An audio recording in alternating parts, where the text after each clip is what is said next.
Mohammed sallallahu alayhi wa sallam, il poursuit son chemin, il arrive au 7e ciel, il entre dans le 7e ciel, donc on lui ouvre les portes, et lorsqu'il entre, il rencontre le prophète Ibrahim. Ibrahim qui est assis dos contre la Kaaba. Khalilullah. Khalilullah, l'ami intime d'Allah. Dos contre la Kaaba, oui, au 7e ciel, il y a ce qu'on appelle le Bayt al-Ma'mour, la maison peuplée. C'est la Kaaba des anges.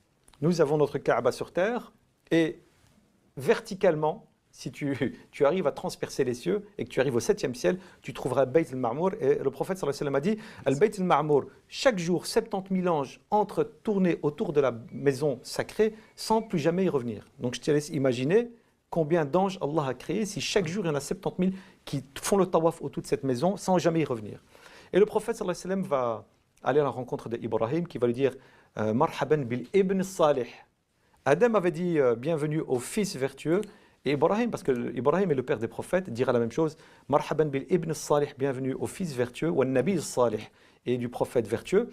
Et il dira au prophète, Ya Rasulallah, passe le salam à ta communauté. Allah. Ibrahim alayhi salam, du 7e ciel, assis dos contre la Kaaba, il pense à qui? Il pense à nous.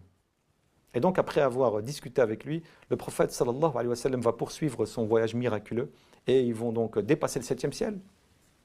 Il passera voir le paradis, il rencontrera même les anges chargés du paradis, il ira voir l'enfer, il rencontrera même l'ange Malik, l'ange Malik, et il s'étonnera même de ne pas le voir sourire. Mais comment veux-tu qu'il sourie alors que son travail c'est d'être gardien de l'enfer? Et Jibril va lui dire, s'il avait dû sourire, il aurait souri qu'à toi. Ouais. C'est-à-dire que nous, plutôt j'espère pas, mais ceux qui malheureusement se retrouveront en enfer, n'espèrent même pas voir un sourire de cet ange-là. Bien sûr, surtout qu'ils diront, comme Allah Azza wa Jalla l'a mentionné,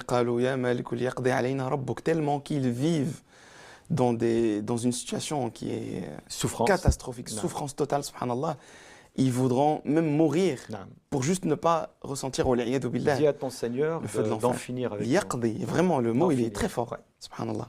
Et donc il poursuit à ce moment-là son chemin, après avoir donc visité le paradis et l'enfer, et il arrive à un endroit qu'on appelle Sidratul Muntaha. Le lotus, le lotus de la limite plutôt.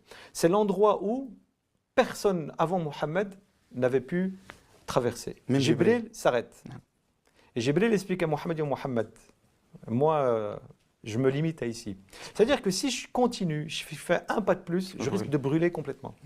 Et donc Mohammed va poursuivre son voyage seul jusqu'à arriver face à une lumière éblouissante mais d'une beauté extraordinaire.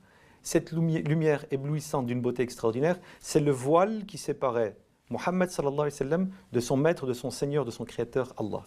Et donc